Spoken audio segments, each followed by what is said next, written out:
और संभल सांसद बर्क के घर बुलडोजर चल सकता है, बिना नक्शा पास कराए निर्माण का मामला। सांसद को अंतिम नोटिस भेजा गया है।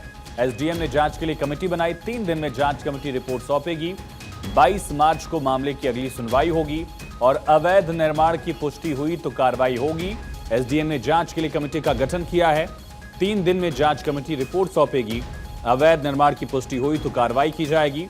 22 मार्च को अगली सुनवाई है। संभल के सांसद हैं जिया और रहमान बर्क, और संभल हिस्सा को लेकर भी जिया पर आरोप लगे थे। उसके बाद उनके आवास को लेकर गलत तरीके से बिजली यूज करने का मामला सामने आया, उसको लेकर भी कार्रवाई पैरेलल चल रही है। और इन सब के बीच उनके आवास को लेकर भी खबर यह है कि एसडीएम ने अंतिम नोटिस भेजा है और 22 मार्च को ही अब इस केस में अगली सुनवाई होगी। और उस केस में अगर जिया और रहमान बर्क अपना दावा साबित नहीं कर पाते हैं तो फिर उनके आवास पर बुलडोजर चल सकता है। ये बड़ी और अहम खबर।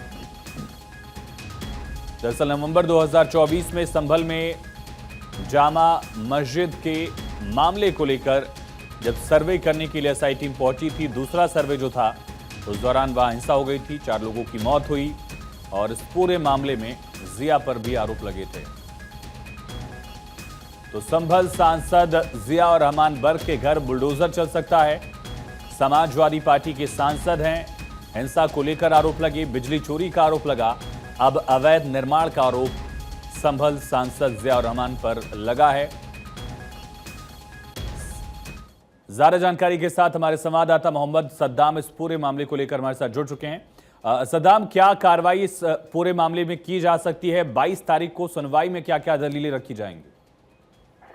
जी, मैं आपको बताना चाहूंगा, जिस तरह से संभल में 24 नवंबर को हिंसा हुई और उसके बाद सांसद का नाम उसमें पूरे मामले में शामिल हुआ, सामने आया।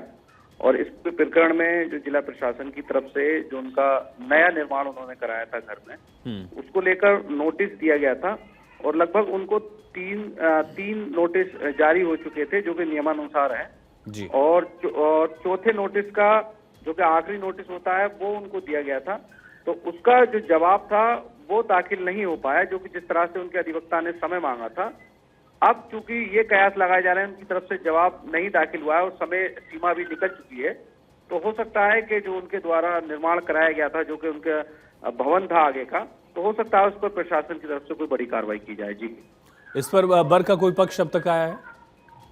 फिलहाल अभी जो सांसद हैं जिया उर रहमान बर्क, उनकी तरफ से अभी तक कोई प्रतिक्रिया नहीं आई है और उनके जो अधिवक्ता हैं उनकी तरफ से जवाब दाखिल भी किया गया था, पर चूंकि कोई स्पष्ट जवाब नहीं है, कागज जिस तरह से उनसे डॉक्यूमेंट दिखाने के लिए कहा गया था वो डॉक्यूमेंट नहीं दिखा पाए हैं वो, तो हो सकता है कि इस पूरे मामले में ध्वस्तीकरण की कार्रवाई प्रशासन करता हुआ नजर आए। जी सद्दाम, तमाम जानकारी के लिए बहुत शुक्रिया आपका।